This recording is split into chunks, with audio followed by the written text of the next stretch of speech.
oportunidad ideal de una consulta popular en la cual se pida al pueblo aprobar los cambios que bloqueó la Asamblea se pasó. Pero queda la oportunidad correcta y es la pendiente anunciada para dentro de 2 semanas. No puede desaprovecharse porque el gobierno está en un mal momento de credibilidad y aceptación. Al contrario, puede y debe servir para recuperar eso, incluyendo temas de piel, como le decía nuestro invitado. También que hagan sentir los cambios inmediatos en la vida de cada uno a los ciudadanos, como por ejemplo el que le mencionaba, prisión de por vida para criminales que maten al violar o tras violar a su víctima. Y esto en el tema de inseguridad. Igual de los otros 2 ejes de los 3 que dijeron que tendría la consulta, reforma política y reforma judicial. Cabe también considerar la opción de una sola y sencilla pregunta como la que propone el doctor Mauricio Gándara para que entre en vigencia la Constitución del 98 en lugar de la actual de Montecristi con las reformas por las cuales se actualice esa vieja Constitución en lo relativo a derechos, materia en la cual es inconstitucional reducir temas o retroceder. Esa vía ya no haría necesario todo el paquete de enmiendas constitucionales que prepara el Ejecutivo, ni las 8 preguntas aprobadas al colectivo de Santo Domingo por parte de la Corte Constitucional, liderado por el doctor Orlando Amores, a quien escuchamos recién, ni las 3 que tienen vía libre ya al no tratarlas de esta asamblea, propuesta por un grupo cívico, encabezado por el doctor Pablo Dávila. Quedaría también descartado recurrir al artículo 444, como propone el doctor Roberto López, para una asamblea constituyente con las normas electorales que proponga el presidente para evitar que esa constituyente se crea o se asuma como de plenos poderes. Vías hay entonces. El destacado periodista Carlos Vera no habla del actual contexto de consulta popular. Se refiere a la convocatoria realizada por Guillermo Lasso en 2022. Su comentario ilustra bastante bien la situación de los últimos años. Las consultas populares convocadas en este tiempo han tenido como objetivo central el menoscabo de la Constitución de Montecristi. Llega al paroxismo y al delirio político con la idea de que con una pregunta de esa consulta se podría anular toda la Constitución de 2008 y volver a poner vigente la de 1998. Este exceso de militancia mediática evidencia el rol político que los medios de comunicación de derechas vienen ejerciendo en los últimos años. Su sistemática estrategia por reponer el viejo orden social y político del país que instauró el neoliberalismo en los años 90, para lo cual la democracia y el Estado de Derecho son un estorbo. Bienvenidos a El Cuarto de Atrás, el podcast de la Facultad de Ciencias Sociales y Humanas de la Universidad Central del Ecuador. En este episodio charlamos sobre medios, opinión pública y esfera digital. Este es un episodio que hace parte de la serie dedicada al debate acerca de la convocatoria a una asamblea constituyente promovida por el régimen de Noboa. Bienvenidos al Cuarto de Atrás, el podcast de la Facultad de Ciencias Sociales y Humanas de la Universidad Central del Ecuador. En este episodio vamos a hablar sobre medios, opinión pública y esfera digital. Este es nuestro tercer episodio dedicado al diálogo y al debate de cara a la convocatoria a Asamblea Constituyente promovida por el presidente Daniel Noboa. Mi nombre es Mía Sichique, soy la presentadora de este podcast. Nos acompaña Lenin Miranda, amigo y compañero de la facultad, profesor de la Cátedra de Comunicación Social.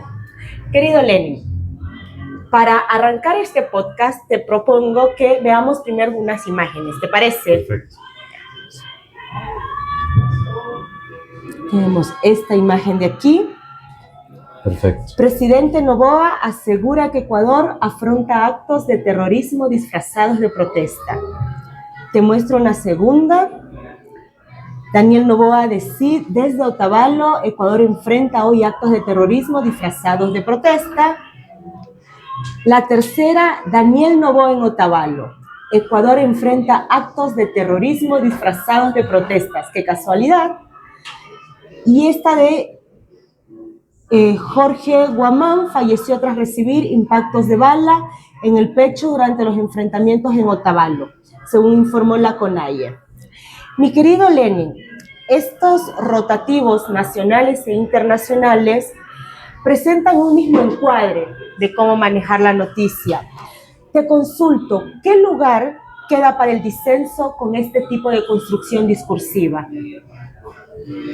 A ver, creo que hay algunas cosas que decir, ¿no? Creo que lo primero tú un poco lo sugeriste, que hay una coincidencia, entre comillas, coincidencia en esta suerte de marcar el titular bajo una frase exacta del presidente. Son 3 medios de comunicación distintos De hecho, hay un medio nacional, hay dos medios nacionales, uno internacional, y creo que es súper interesante notar algunas cosas. Creo que la primera cosa que yo un poquito que quisiera resaltar acá es el marco dentro del cual están planteando la tensión entre la protesta social y, digamos, su enfrentamiento, el conflicto con el presidente Daniel Noboa. Si nosotros vemos lo siguiente, el presidente Noboa asegura que Ecuador afronta actos de terrorismo. Lo interesante acá es que el problema de la protesta social está enmarcado no como un conflicto, como un disenso, si tú quieres, político entre grupos, movimientos sociales particulares y el presidente. Lo que estamos enmarcando acá, que la protesta social se presenta básicamente como un problema de seguridad. Cuando la palabra actos de terrorismo asoma en el titular continuamente en las tres noticias, ya no es un conflicto político, digamos, entre actores legítimos. Lo que estamos asistiendo es a un problema de seguridad, lo cual es súper interesante porque lo que estamos de algún modo oscureciendo es el asunto de fondo, que es una protesta social. ¿De acuerdo? Ahora, hay una palabra que me llama mucho la atención y que dice mucho un poco del enfoque que le quieren dar estos tres medios de comunicación a la noticia. El término actos de terrorismo. Nosotros podemos asumir que hay un protestante, digamos, un actor protestante, manifestante, por la palabra actos de terrorismo, lo cual es súper interesante, porque no es que estamos nombrando, el titular no te dice, Daniel Noboa se enfrenta contra manifestantes, ¿no? Nunca está la palabra manifestantes. Nosotros intuimos el actor que está detrás por la palabra actos de terrorismo. Eso en lingüística más o menos es un proceso de nominalización, se llama. Cuando a partir de un verbo tú puedes intuir un sustantivo, es decir, el actor político que está detrás de eso. ¿Cuál es el problema con este tipo de estrategias, si tú quieres? Que al momento de tú representar a un actor a partir de un verbo, lo que tú estás haciendo es reducir al actor político a las características del verbo. El actor deja de ser actor político. Y en este momento lo que nosotros estamos pensando en ese actor es básicamente acto de terrorismo. Entonces, lo cual es súper interesante porque un actor tan complejo, un fenómeno tan complejo como la protesta social se reduce a esta palabra, actos de terrorismo, una acción. Ahora, si lo vemos por otro lado, más allá de lo que significa reducir el actor a una acción, lo que tenemos del otro lado es un actor que no es absolutamente legítimo en el conflicto. Es un actor sin legitimidad total. Y cuando nosotros planteamos actos de terrorismo, estamos hablando casi de un ente malvado. Estamos hablando casi de una suerte de presencia maligna. Y la palabra terrorismo, además, desde el 2001 y todo lo que significó las torres y demás, es un término que es básicamente la representación del mal.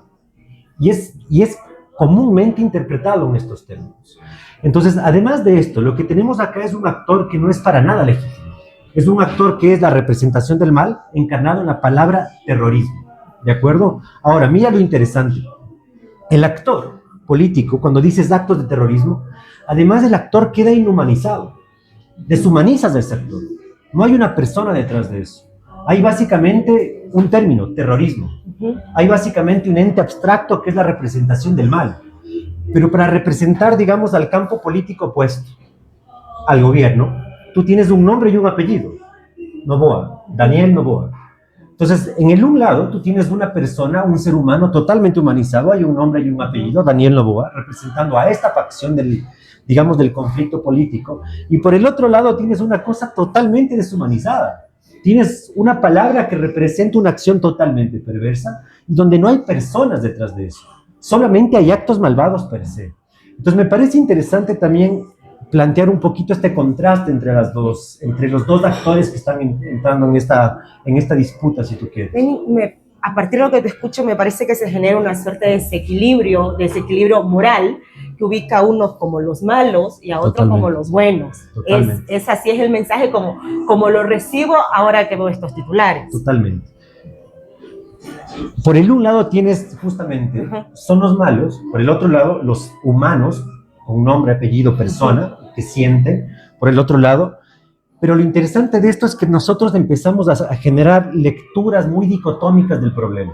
Por un lado los malos, por el otro lado los buenos, digamos. Y el asunto se reduce básicamente a esta postura dicotómica entre los unos y los malos.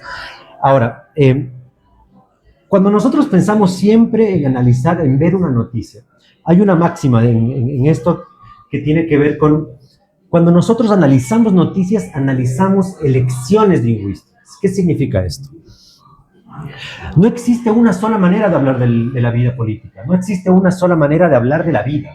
Cuando nosotros utilizamos la palabra lenguaje, el lenguaje significa básicamente elegir entre un sistema de opciones. Cuando yo elijo la palabra Daniel Noboa y por el otro lado elijo la palabra actos de terrorismo, es una elección que el periodista está tomando sobre la vida. Y cuando yo tomo una elección, lo que estoy haciendo es priorizar un término y dejar por lados y dejar por un lado otros. Hablemos de un escenario hipotético, digamos. ¿Qué tal si en vez de decir el presidente Daniel Noboa, yo hablo del régimen de Daniel Noboa? Ojo, si yo digo régimen de Daniel Noboa, no estaría muy lejos de la realidad. Yo sigo hablando sobre esa misma realidad. Pero la elección de los términos oscurecen aspectos de la realidad y le dan luz a otros. Así de simple. Pero claro, decir la palabra régimen, de hecho, si tú te pones a ver, la palabra régimen es una palabra que siempre está acompañada, por ejemplo, de la palabra Maduro. Nunca hablarás del presidente, si tú vas a ver en la noticia, nunca vas a hablar del presidente Maduro, sino del régimen de Maduro, porque esa palabra le da un tono autoritario y demás. Entonces creo que me parece interesantísimo entender eso, de cuando nosotros vemos una noticia, creo que lo de fondo está en entender qué otras elecciones se pudieron haber hecho sobre ese fenómeno. Y si las personas y el periodista decide no solamente adoptar ciertas palabras, sino también ciertas citas, es una elección. Y por lo tanto, la noticia no es una cosa objetiva, y eso es algo que me parece que es importante, aunque parezca obvio, me parece importante resaltar. Las noticias generalmente son constructos que normalmente tú en la televisión siempre se presentan bajo este disfraz de la objetividad, de la neutralidad, ¿de acuerdo? Y eso, a mi manera de ver, los convierte en instrumentos ideológicos aún más perversos. Porque cuando tú estás dialogando, digamos, políticamente con alguien, su postura política es clara, digamos, esta es mi opinión, ¿de acuerdo? Pero lo perverso de la noticia es que son constructos, son productos que se disfrazan como representaciones objetivas del mundo. Y cuando se disfrazan como representaciones objetivas del mundo, la gente de algún modo baja la guardia, digamos. Entonces, aquí no hay nada que discutir. Lo que tenemos aquí básicamente es una explicación neutral de la vida. Este es del mundo, digamos. Esta no es una interpretación política del mundo. Este es del mundo. Te lo vende la idea de la noticia. Entonces, para mí, una de las cosas que siempre es importante como señalar es que las noticias nunca dejan de ser construcciones periodísticas. Y cuando digo construcciones me refiero a que pudieron haber sido de otra forma. Claro. Lenin, tú dices las noticias son construcciones periodísticas que se basan en elecciones. En elecciones que toma el medio, en elecciones que toman los periodistas, en el tratamiento que le dan y que a nosotros nos llega como una cápsula, como un mensaje que parece ser objetivo, pero tal vez no lo sea. Y digo el tal vez ya, porque toca hacerlo así, tal vez no lo sea. Con base en eso te presento otras imágenes. Miremos aquí. No, esta no es, perdón. Espera. Esta de aquí. ¿Quieres ver esta de acá? Sí, maravilloso. Esta de aquí. Te muestro. Ahí está. ¿Quieres leerla, por favor? ¿O de qué va la noticia? La noticia va básicamente sobre, dice, José Guamán falleció tras recibir impactos de bala en el pecho durante los últimos enfrentamientos de Motabala. Interesantísimo ejemplo para entender que las elecciones que nosotros tenemos ocultan aspectos de la vida y le ponen luz a otros, ¿no? Un ejemplo muy interesante. Si tú lees José Guamán falleció, el término falleció parece ser que la persona falleció por causas naturales. Claro. Es decir, cuando las personas fallecen, el término está asociado a que alguien falleció por causas naturales. Pero si te das cuenta, bueno, es interesante que hayan puesto al menos el nombre, ¿no? José Guamán, lo cual le da una cierta característica de persona, digamos, hay una cuestión emocional vinculada. Ahora, si tú lees toda la noticia, nunca se muestra quién realizó los disparos. José Guamán falleció tras recibir impactos de bala. La noticia nunca establece que fueron los militares quienes generaron, claro, quienes estuvieron detrás de los de los disparos. Y eso es interesante porque ideológicamente nosotros no nos damos cuenta que esto está operando, pero lo que hace el medio es ocultar la agentividad, es decir, ocultar quién realiza la acción. Y parece ser que el señor, que José Guamán falleció por disparos que vinieron de algún lado, digamos. Porque estaba en la protesta. Porque de repente estaba en la protesta. Pero nosotros nunca discutimos sobre quién realizó los disparos. Y esto es súper interesante, porque si nosotros, otra vez, ¿cómo eliges términos? La palabra falleció te genera, digamos, te conecta a un aspecto más bien sentimental, digamos, hasta te dices, te produce cierta tristeza, si tú quieres. Pero el término, si tú quieres, más adecuado, ¿qué tal si yo coloco José Guamán fue asesinado tras recibir impactos de bala por las Fuerzas Armadas? Ahora, mira lo diferente, que cómo ciertos términos nos arrojan a campos emocionales distintos.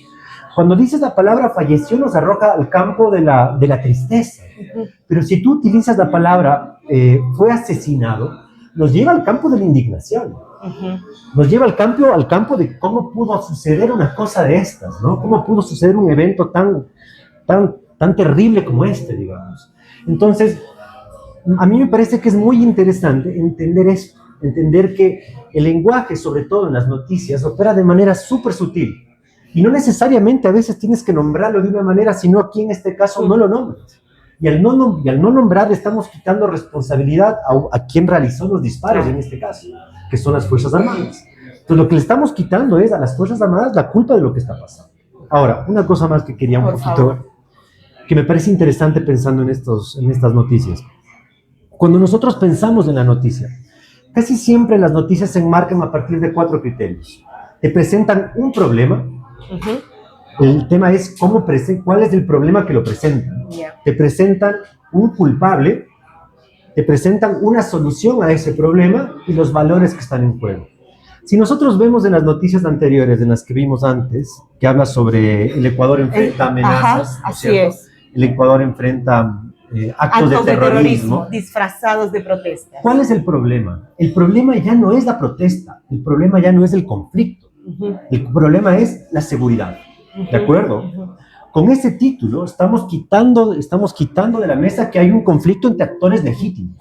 Y ojo, por demandas que son también legítimas. Claro, porque la demanda surge, si tú quieres, por una especie de, no por una especie, por una mentira directa a una cosa que se dijo en campaña, se opera a otra, además por un proceso de precarización de la vida y demás. Pero el problema, ¿cómo está planteado acá? El problema de la protesta no es la protesta. El problema no es ni siquiera que el presidente haya dicho una cosa en campaña, haya ejecutado otra. El problema no es la precarización de la vida, el problema es la seguridad. ¿De acuerdo? Claro. Primera cosa, problema. Segundo, ¿quiénes son los causantes? Si el problema es ese, los causantes de la inseguridad venían a ser directamente los protestantes. ¿De acuerdo? Son los protestantes. Y como dijimos antes, los protestantes están siendo representados como entes malignos sin ningún otro tipo de definición. Son entes que solamente su única objetivo en la vida social, digamos, es ser malos. Actos de terrorismo, no hay nada más que eso. Pero además te juegan todo el tiempo esta ambigüedad, ¿no? Porque la protesta a la larga está legitimada hasta en la Constitución. Pero el momento que tú dices terroristas, ¿cierto? Exactamente. Entonces desvirtúa hasta el sentido de la protesta social. Total. Y además configura a los protestantes como unos sujetos malignos, perversos, que quieren dañar la paz social. Exactamente. Pero mira, interesante, el problema la causa es evidentemente este ente maligno. ¿Y cuál es la solución? Si el problema es la inseguridad, los malos son estos entes malignos, la solución que yo tengo que dar a ese problema es militar. Yo no me voy a poner a negociar con un ente maligno. Tú no te pones a negociar con un actor construido bajo estas características. Tú no te vas a sentar a hablar. Tú no te vas a sentar a discutir, porque con el terrorismo, con un acto de terrorismo, tú no discutes. Tú reaccionas de manera militar. Claro. Entonces, lo interesante de esto es entender que cuando nosotros representamos a los actores de maneras determinadas, también estamos proponiendo a la ciudadanía maneras para solucionar el problema. Y si nosotros enmarcamos el problema bajo la lógica de la seguridad, la única respuesta posible tiene que ver justamente con una respuesta militar para poder acabar con estas personas. Y si tú antes representando a estos actores no como seres humanos, sino como actos perversos, es muy fácil la solución. Es más, los militares no tendrían ni pena en poder eliminarlos. Porque detrás de esto no hay un ser humano. Como te dije, detrás de esto hay solamente un actor muy malo, ¿no? Pero mira, pasemos de una etiqueta, tome cervecita para que se refresque, Para pasar. para pasar el mal trago. Pasamos de la etiqueta de terroristas, protesta terrorista y demás, y pasamos a otro actor que suele ser muy complejo dentro de la política ecuatoriana. Te muestro los siguientes titulares de prensa, ¿vale? Ok. Aquí está. Daniel Noboa busca derogar la Constitución de Correa y reforzar leyes antidrogas. Una constituyente que refunde al país andino. Corte Constitucional de Ecuador aprueba consulta para una nueva constitución. Luego estas imágenes que me parecen muy llamativas, que tienen un mensaje muy potente. Correa, gestor del no. Y esta de acá, que está al lado, gestores del no, aparece Rafael Correa, aparece Luisa González Fito. y Fito, ¿no? Ahí en medio de los dos. Okay. Esta etiqueta política que connota rechazo, esta etiqueta política, ¿sí?, que le dan a la Constitución correísta, me parece a mí que connota inmediatamente un rechazo, puede llegar a connotar un rechazo en medio de para la población. Entonces, ¿qué función cumple esta forma de presentar las noticias, esta forma de enviar el mensaje? ¿Qué función cumple esta denominación en el debate público? Es interesante la manera como están enmarcando el debate. Si nosotros vemos todas las imágenes que me has mostrado, la disputa no tiene que ver con un argumento. La disputa, es decir, los argumentos desde el sí, digamos, están construidos contra una persona. O un partido político. O un partido político, o su representación política. Ahora, interesante es eso, mira cómo incluso hay una asociación natural entre la Constitución de Correa, lo cual anula todo un proceso muy complejo que hubo detrás de la Constituyente del 2008, ¿no es cierto? Lo cual esconde todo lo que pasó ahí, la participación de la gente y demás. Pero lo interesante es que empezamos a simplificar la vida, empezamos a simplificar el debate. Porque la manera más interesante y más simple de poder posicionarte ideológicamente es cuando los argumentos son lo más simples posibles. ¿De acuerdo? Pensemos en una cosa. Muy a lo Goebbels, además. Pensemos en una cosa. En Europa pasa mucho este debate sobre el tema de la migración. Y la migración es la representación de absolutamente todos los males posibles que existen en cualquier país. Si tienes un problema en la salud, son los migrantes quienes de algún modo sobrepoblan, si tú quieres, llenan de gente los servicios públicos y por lo tanto tenemos problemas en la salud. Si tienes problemas de inseguridad, son los migrantes, porque los migrantes son quienes vienen y asaltan a la gente, asaltan a los locales, a los nacionales, digamos, muy auténticos, digamos. Si tienes problemas de identidad, son los migrantes que de repente vienen con sus costumbres raras y vienen a meter los problemas como sociedad. Entonces, lo interesante del asunto es que cuando nosotros empezamos a tomar este tipo de referentes como la Constitución de Correa, e insistimos sobre una imagen, sobre una persona o sobre un partido político, lo que haces es simplificar el debate. El debate ya no debate sobre los argumentos. Lo que tú debates es ahora solamente sobre cuestiones muy emocionales. Y lo interesante de estas categorías es que son súper ajustables a cualquier problema. Si tienes un problema con la luz, cuando tuvimos los cortes de luz, el culpable era una persona con nombre y apellido. Y ese nombre se ajusta como plastilina a cualquier respuesta posible. Si tienes un problema con la seguridad, la Constitución de Correa o la Constitución de tal partido político. Con la salud. El problema con la luz era que estaban mal construidas las hidroeléctricas de Correa o del partido político.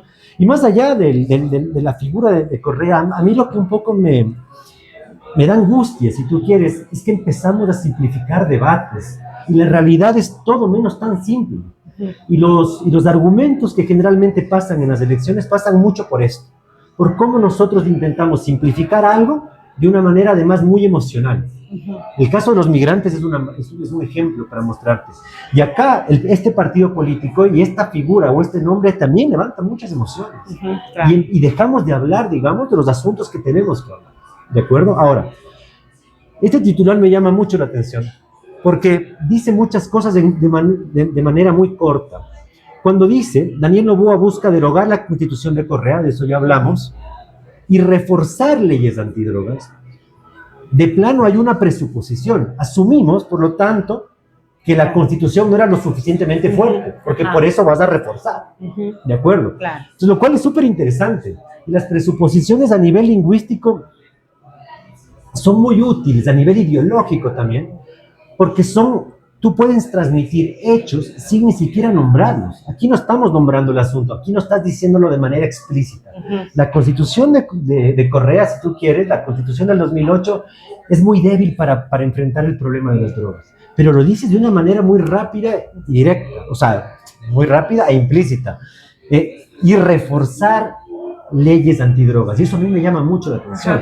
Porque de por sí ya estamos posicionando una idea que realmente es discutible. O sea, realmente cuando vengan los compañeros abogados a discutir sobre el asunto de constitucionalistas, nos dirán sobre esta tensión, ¿realmente es una constitución que no le ha permitido al gobierno afrontar el problema antidrogas?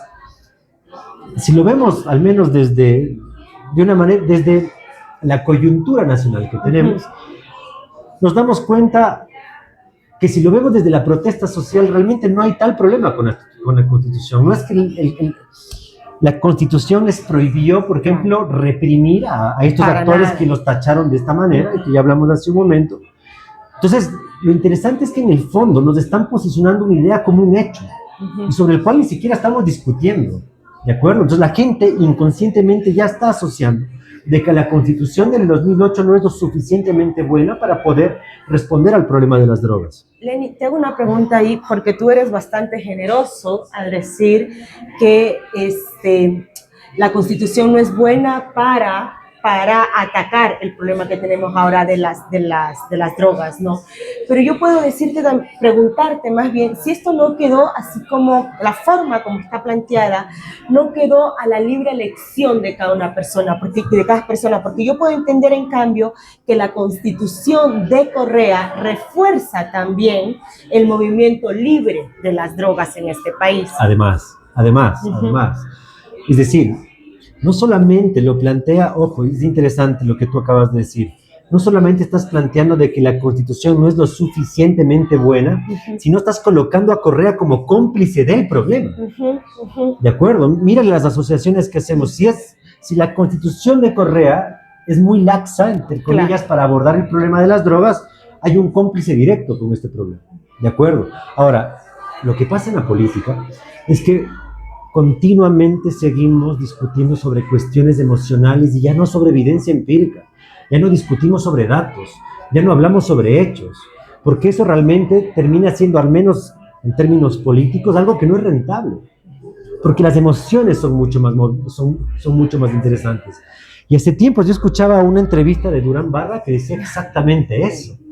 Hay que leerlo, hay que entenderlos también, hay que entenderlos también para entender un poco la manera como piensan la política, cómo hacen la política, de esta lógica del marketing. Y lo interesante es que ellos ni siquiera tienen, digamos, un conflicto moral cuando discuten esto. No tienen un conflicto moral. Para ellos no les interesa de que no están teniendo un correlato con el mundo, con los hechos, con la vida, con lo que realmente está pasando. Ellos ni siquiera tienen un conflicto. Para ellos la manera correcta de hacer política es cómo logro generar emociones en la gente, nada más eso. Y la gente termina básicamente votando a partir de esas emociones que han sido tocadas muy sutilmente con muchos de estos mensajes, ¿no? Sobre esta misma pregunta, denominar a la Constitución vigente Constitución correísta, te pregunto si de alguna forma es alguna suerte de estrategia discursiva que legitima un proyecto político, el actual muy probablemente el del presidente, al tiempo que deslegitima otro proyecto político que es tal vez su mayor oposición. ¿Tú consideras que sí hay una estrategia discursiva detrás de eso para poner una simetría entre dos proyectos políticos que son absolutamente distintos y generar emociones tal vez positivas en uno en desmedros del otro? Lo que yo siento que se recurre a una estrategia que les ha sido muy útil a lo largo de muchos años, ¿de acuerdo? En este caso, la derecha no tiene identidad como tal. Lo que nos habla un poco de esto es interesante. Ellos no construyen una identidad propia, no construyen un problema, o sea, un proyecto propio. su existencia, su identidad es básicamente construida solamente en oposición a. Y lo interesante es que acá estamos discutiendo sobre un tema tan sensible, pero utilizamos el mismo recurso de mi existencia me da solamente a partir de lo que el otro me genera, nada más. Es una suerte de esta clásica tensión antagónica entre actores políticos, pero que la resulta de mi manera muy rentable y que de algún modo sigue marcando la dinámica de la vida, digamos. O sea, nosotros nos posicionamos políticamente en la medida en que del otro lado está tal persona. Y ojo, esto es interesante porque como podemos ver acá, tenemos dos tipos, primero creo que tenemos dos tipos de noticias.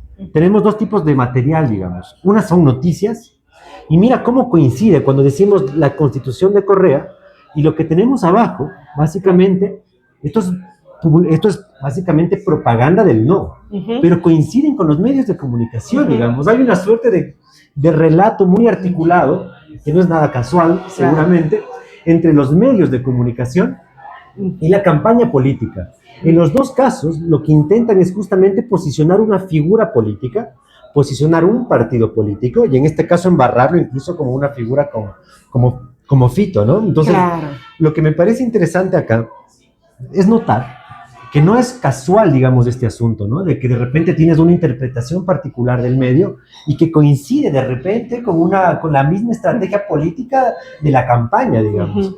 Entonces me parece que hay una correlación interesante. Y una última cosa que quisiera notar aquí es que muchas veces, a ver, lo que hacen los medios de comunicación es transmitir ideas y a veces posicionarse detrás muy cuidadosamente utilizando comillas. Entonces yo transmito una idea y me cuido como medio de comunicación y digo lo que digo a través de un tercero, digamos. Lo hago hablar a una persona tal, lo hago hablar a tal político, lo hago hablar a tal persona. Lo que me llama la atención acá es que el asunto es descarado. El medio ni siquiera utiliza comillas para posicionar su interpretación de la vida política. Directamente nos está mostrando y nos está diciendo una interpretación muy particular y subjetiva de la vida. Mira lo que dice acá. Dice, más de 13 millones de votantes decidirán si están de acuerdo en que se elabore una nueva constitución con leyes más duras contra el narcotráfico. Lo interesante acá es que ni siquiera se dieron el lujo de utilizar a un tercero para que esto parezca un poquito más objetivo. Directamente el medio, en su propia voz, está posicionando el tema de la seguridad, otra vez anclado en este caso a la consulta popular, anclado a la Constitución. Entonces, esto me parece un poco llamativo, digamos, que a veces los medios de comunicación ya no guardan ni las formas. Entonces, lo cual es perverso. Casi que hacen militancia, ¿no? Sí, es casi militancia directa, digamos. Pero lo que es interesante es mostrar estos detalles, ¿no? Porque a veces la gente, como te decía hace tiempos, no la gente, todos, creo que cuando estamos un poquito ahogados con tanta información, no prestamos atención a esto. Casi nunca estamos todo el día con la antenita de la ideología prendida diciendo este mensaje tiene esta carga, mira la palabra que utilizan, mira la forma como lo están encuadrando, mira el problema que están posicionando. Nosotros caminamos por la vida no siempre con esa alerta en nuestra cabeza. Y por lo tanto es perverso el asunto porque terminamos naturalizando interpretaciones y asociando a cosas que realmente no son necesariamente vinculadas, que no están necesariamente allí juntas, ¿no? ¿Te parece, Lenin, si revisamos otras noticias para ver otros aspectos de esto? A ver. Arranca la campaña por el referéndum y la consulta popular 2025. Daniel Noboa tendrá que observar 7 reglas. Estas son las 7 preguntas de la consulta popular de Noboa. Aquí una un poco más caricaturesca. Podemos anclarnos al pasado. Consulta popular. ¿Ayudo? Se pregunta. La siguiente, Daniel Noboa, tras la entrevista de Luisa González y Rafael Correa, comillas, hacen campaña por el sí para que por la tinta se traspase al no.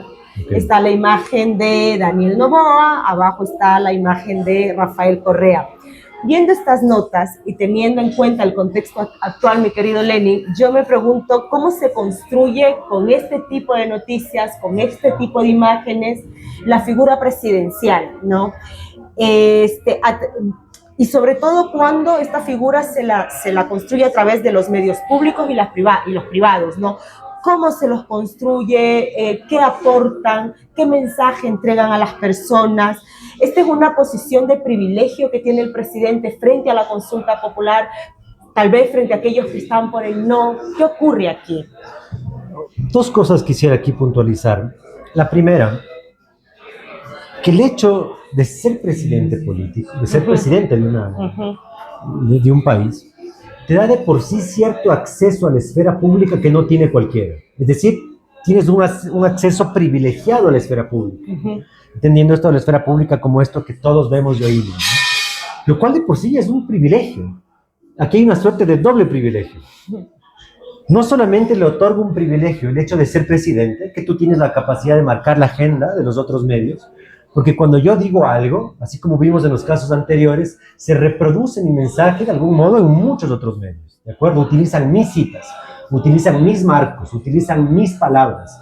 Y eso es interesante, porque el que utiliza las palabras, cuando tú posicionas unas palabras determinadas, como el caso de la seguridad, ya estás discutiendo en el conflicto político sobre una cancha inclinada de algún modo, ¿de acuerdo? Entonces me parece interesante que de por sí el presidente, ya al ser presidente, te da un acceso privilegiado a los medios, al espacio público, si tú quieres, ¿de acuerdo? Lo que en otros casos no existe, lo que tú y yo, digamos, no tendríamos ese acceso. Si no estuviéramos en este podcast, no existimos para la opinión pública. Básicamente. Nadie nos reconoce, nuestras palabras se pierden en el vacío. Pero la segunda cosa que me llama la atención de esta imagen, que no es gratuita, es ver al presidente con gafas, y ojo, esto no es especulación, sino que realmente responde a un análisis de cómo ha sido su comportamiento a nivel público, utilizando un uniforme militar. Eso no es casualidad. Y no es casualidad porque a partir de enero del 2024, cuando el gobierno le declara la guerra interna a los grupos del crimen organizado, el país entra, creo que lo venían posicionando antes, pero al menos formalmente, porque hay una declaración formal, el país entra en una lógica muy interesante. Nosotros ya no estamos solamente lidiando contra el crimen, sino estamos lidiando con una guerra. Ahora, la palabra guerra nos arroja campos semánticos muy interesantes. Primero, nos arroja un campo semántico muy asociado a la cuestión patriótica. En una guerra, básicamente no es una persona que está metida en un conflicto contra otro individuo. En una guerra estamos metidos nosotros como país.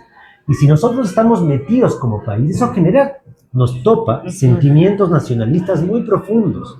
Y tú sabes, del recurso, este discurso de lo nacional, de lo patriótico, es un discurso que todos nosotros lo llevamos muy arraigado en nuestra vida cotidiana. Cuando vamos al colegio, izamos una bandera, ¿no es cierto? Cuando vamos todos los lunes en el colegio, nos hacían formar en el colegio.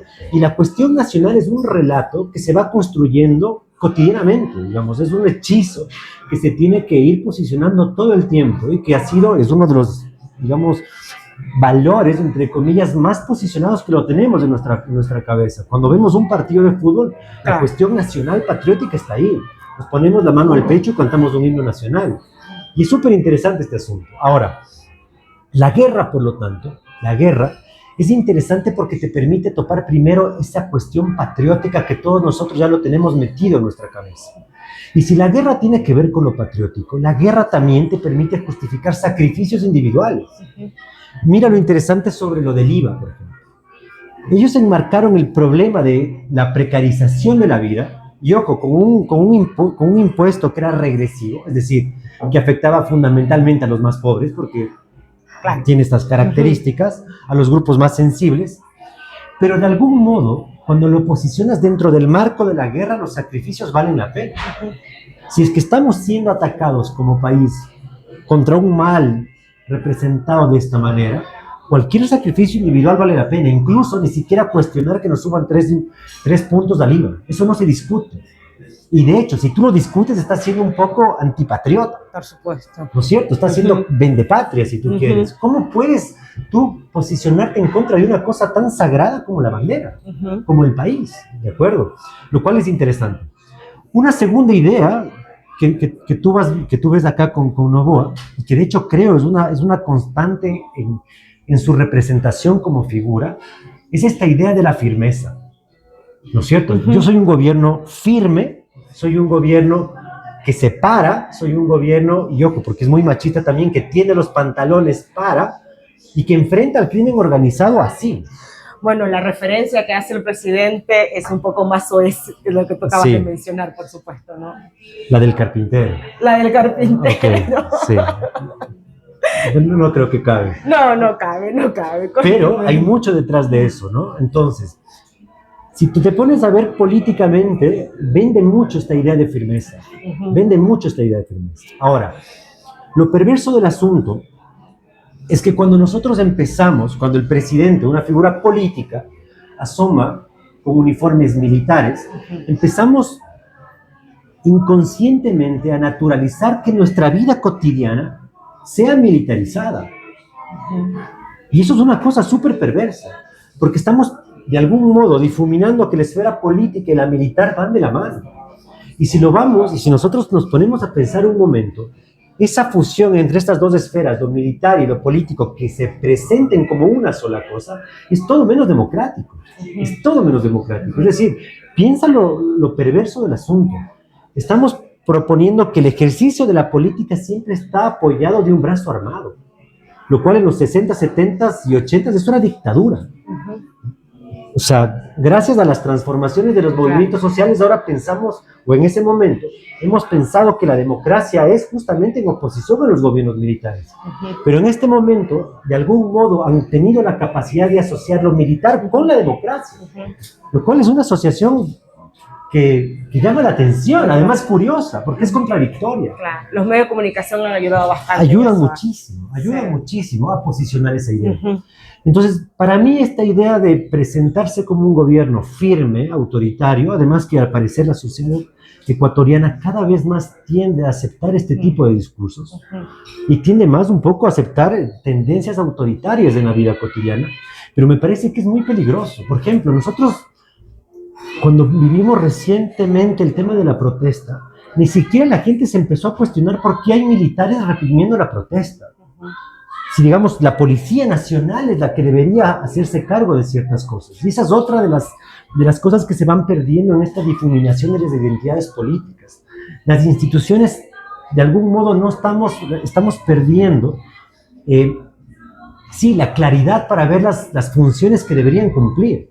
La policía y los militares, dentro de nuestro imaginario, al parecer son la misma cosa. Y los militares están encargados de controlar la protesta, de controlar la vida cotidiana de la gente. Ya ni siquiera nos sorprendemos de que existan militares en las calles. Sí, ¿no? Y eso es una cosa súper perversa, porque lo estamos naturalizando de una manera. Y la policía y los militares nos parecen ser a nosotros ahora que son la misma cosa, aunque constitucionalmente deben cumplir labores distintas, los unos a la seguridad, los otros a la soberanía y demás, ¿no? Pero es perverso como de repente ya no nos hacemos las preguntas, entendemos esta fusión como la misma cosa, ¿no? Entonces me parece que ahí hay una imagen que le resulta rentable en términos políticos, aunque no es rentable, aunque realmente no tiene nada que ver con la seguridad. Basta con recordar que este año ha sido el más violento en la historia del Ecuador, y que, ojo, estoy hablando del 2025, y que la declaratoria de guerra interna fue en el 2024, enero del 2024. Es decir, la idea, el dispositivo de la guerra es un dispositivo más ideológico que otra cosa, porque, como te decía, es un instrumento tan ideológico que te permite justificar cualquier tipo de cosas. Yo puedo literalmente eliminar a alguien y la justificación está muy clara, estamos en un estado de guerra. Yo puedo subirte el IVA, pero tienes que hacer un sacrificio, estamos en un estado de guerra. Entonces yo puedo justificar un montón de atrocidades a partir de la idea para mí, de este dispositivo ideológico que es la guerra, la declaratoria de la guerra en sí misma, ¿no? Porque claramente no tiene efectos concretos sobre la vida y la seguridad, ¿no? Pues no los hemos visto hasta ahora, ¿no? No. Mi querido Lenin, las últimas imágenes que quiero presentarte, ya como para ir cerrando el episodio del día de hoy, te muestro esta de aquí, el señor Daniel Noboa, el Ecuador resuelve, que es el eslogan, es la marca del gobierno, ¿no? Que está en todos lados, el Ecuador que resuelve, y esto también que me parece importante, la propuesta de Noboa, que no ha tenido la fineza de decirnos de qué va a ir la constituyente, pero ya nos ha aclarado que van a ser 180 artículos de la Constitución, circulan con mucha legitimidad en los medios de comunicación, ¿no? Y esta última, Noboa quiere una constitución de 180 artículos, bueno, va sobre lo mismo. Me pregunto si frases como el Ecuador que resuelve, la constitución de los 180 artículos, no parecen apelar a una lógica de la inmediatez y de la simpleza política, lo que tú ya mencionabas hace algún rato y que al parecer no nos está sirviendo de mucho, ¿no? Quisiera preguntarte qué es lo que nos dicen estos enunciados sobre la temporalidad del discurso actual y sobre la manera en la que se comunica el cambio, pero también las reformas que piensan hacerse. Estos discursos simples. Ok, creo que aquí hay dos cosas interesantes. Otra vez dos. La primera es esta idea de el Ecuador resuelve, ¿no? Es decir, creo que está muy conectado este eslogan a esta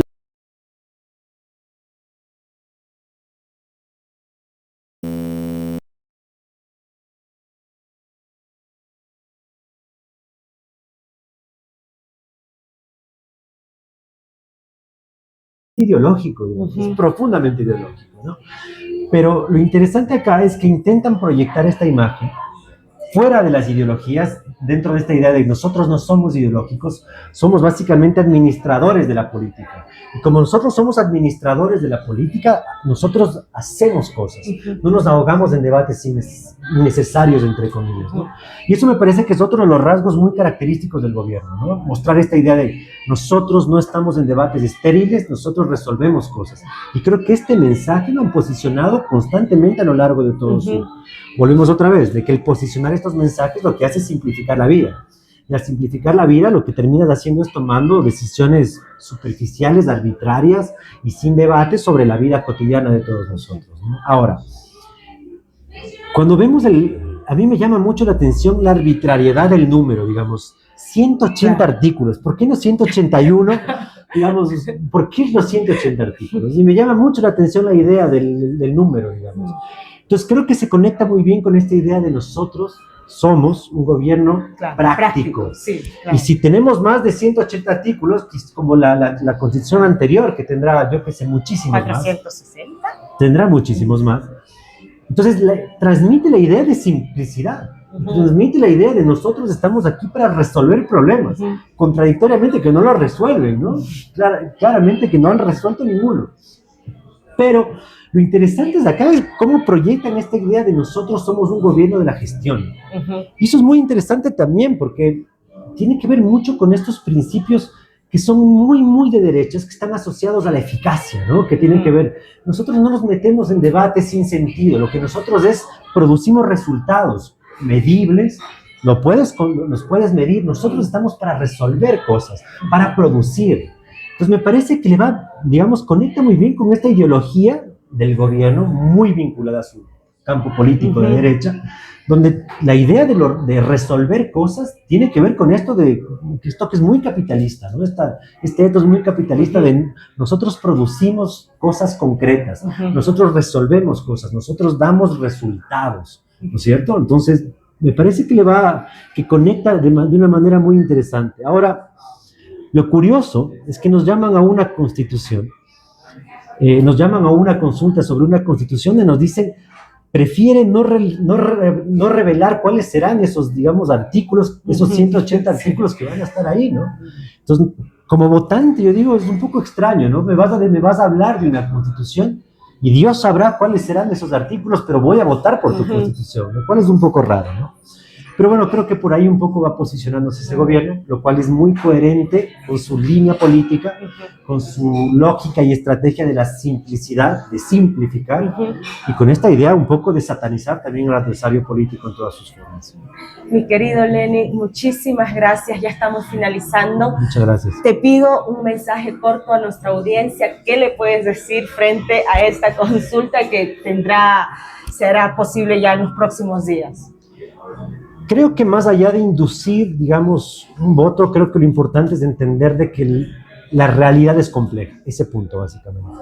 Y que más allá de que hay preguntas que parecen ser, digamos, muy populares, como la de los asambleístas, que parecen ser muy populares, como la del financiamiento, hay que entender que detrás de esto hay una estrategia política que tiene que ver con esta constitución que no nos han dicho cómo va a terminar.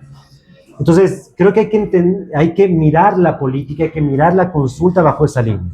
Básicamente eso, no dejarnos llevar por estas preguntas emocionales, porque son preguntas emocionales, y nada, pensar las cosas con en su complejidad, creo que es el tema de fondo. Muchísimas gracias, amigo lindo. Salud, por Salud. favor.